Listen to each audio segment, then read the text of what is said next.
So, Conjure the Storm, Nevalra. The album is. It's not what you expect from a death metal album. Well, let's put it this way: everybody's influenced by different bands, different genres, different playing styles. And you can hear and see all those styles that they're influenced by into this album.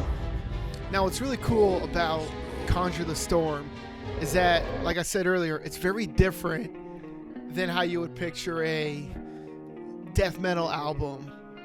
Yes, the album starts with a demonic voice saying this and that about, what have you. That's still artistic. That's the art that Scott has. Scott took his talent and times it by 10. Sprock took his skills of the bass and times that by 20. These guys, these people, these performers, musicians, they work great together. The album starts off with a demonic voice saying this, that, or what have you, and listen to it yourself to figure that out. Then it starts going to, you hear a crescendo of the music coming up in the background, and it just slowly fits into everything. What's cool about this album is that everything fits in where it is supposed to. Everything loops back to where it's supposed to. Every song on the album is where it's supposed to be. Picture a conductor in front of an orchestra. You got violins, you got cellos, you got, the timpani, you got the percussion section, you got all these instruments, and you have these layers of instruments doing their job. You got the melody, you got the bass line, you got the percussion, keep it on time. You have all these layers of different things happening at once, chaos, if you will, bind together into something that is organized and beautiful. This album is a lot like listening to an orchestra. Instrumentally, of course. I don't remember going to an orchestra where there's just nonstop screaming and roaring. That's what this album really is. It's Scott's symphony. Scott is trying to change the perspective of death metal, and I really feel that he has done that in this album. It's not how you would think he would sound. Like I said, not every song sounds the same. Not every song is an open E, going on 16th notes nonstop. And Scott's guitar playing skill is amazing. When people solo, they usually stay on one part of the fretboard, or they stay on a certain style of soloing, I guess. Sweeps picking, alternate picking, whatever have you. These solos are not like that. He is all over the fretboard. His techniques are very different. He doesn't just stay on one thing. I'm pretty sure he goes from like a gallop to a sweep to like finger picking and like that. It's incredible. Picture a French horn solo. He has the scale, he has the tuning, he has the key signature and the tempo. He just has to take all those notes and turn into whatever he wants. That's what Scott does. If you think of a symphony, you can't just keep doing the same thing over and over again during a solo. You can't just stay on one part of the scale or one part of the music and just call it a solo. You can't just go up and down. No, you gotta make it creative. You gotta make it that you capture everyone's attention. Let's not, always talk about Scott. Friggin' Sprock is one heck of a bass player. And I don't know how the heck he kept up with Scott throughout all of this. I mean, I can only imagine that Scott shows him what the song is and Sprock going, okay. But he does it, and that's the incredible part. And what's really cool about this is that you actually hear the bass. A lot of songs, you don't really hear the bass. You hear some like dee in the background. But again, it's not just an open E string going back and forth on quarter notes or eighth notes. He is, too, also all over the fretboard. And that's what's also cool about Nevalra. They don't just stay with the traditional sound. They change the sound of the genre of the music they're in. Sprock, really good song to show him keeping up is It Dies in Vain. And, I mean, you could just hear him picking away on that bass.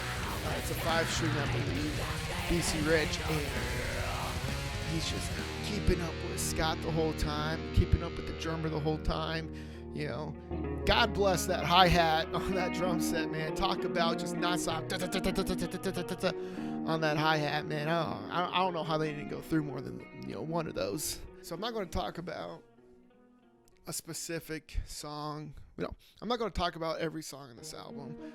I'm pretty broad on these songs, but there's one song I will talk about, and that is Conjure the Storm. It's in the middle. It's an anthem, Scott said. Out of 10 tracks, it is number 5. When I first heard Conjure the Storm, I wanted to take on a giant or a minotaur with a battle axe and chainmail. And, I feel that was the goal in this album, or at least a song. The anthem, Scott says, is to take all your demons, all the negativity in your life, and to just get rid of it. Talk about a positive and happy message in a death metal album, because that's something you just don't, think of. I'm not saying that's not what I think of. I'm saying traditionally, if you were to tell someone, hey, this is a death metal album, you would just think, oh, demons, devils, and Satan. But the fact that there was a positive message throughout this whole album of Conjure Your Storm, as in your demons, your inner storm inside you, and then to just get rid of it. Seriously, it doesn't get no better than that. It starts off with the violin and what sounds like a harp, and very beautiful. Goes into the main chorus and the main verses of the song. The instrumentals of this song is amazing, and this solo shows the talent that Scott has as a guitar player. Again, it's not your traditional soloing. It's not a bunch of melodies and a bunch of sweeps. It's smooth. This song is just smooth. It's as smooth as a wave, really, is what it is. And again, that layering. There's so much layering of different instruments in this. It all fits together. Not just the instrumentals too. The vocals in this is actually very beautiful too. The way that he layers them, and it's not just a blood-curdling scream of death. It's an honest scream of emotion that he has in this song, because it is an emotional song. I mean, if you take a minute to think about your demons and think about your storm that's conjuring up inside of you, you get really depressed and you feel real down, Some people even feel worthless. And the point of this song is to not feel those feelings. Find them, accept them, know that they're there, and get rid of it. There are 2 solos in this song, and they're very similar. I feel like they're similar for a reason. The first one takes place on the lower strings. The second one takes place an octave higher, on the higher strings. I feel the first one is you just gathering everything, realizing life in your surroundings and everything that you do. And by the time you get rid of it, you just want to scream out to the heavens, and which is why I think that he decided to have that an octave higher and to be even more creative with it. A lot more positive, really.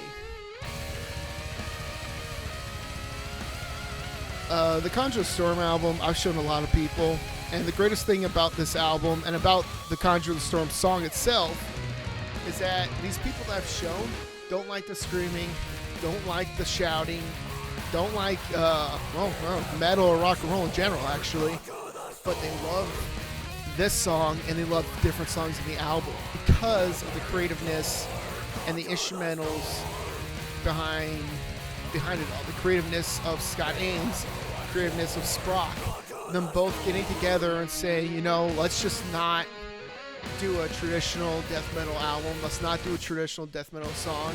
Let's actually create music. Let's create a message. Let's create an anthem to everybody. I'll admit, the end of the song actually kind of got me. They changed it up completely at the end. I was like, what? But again, after listening to it a second time, I realized it flows better. Sometimes a wave gets caught in the storm and crashes. You know, sometimes the winds blow it around everywhere. Sometimes it hits rocks. But cool thing about a wave is that at the end of all that violence, it goes back to the ocean and becomes a nice little calm wave again. I think that the song really shows that.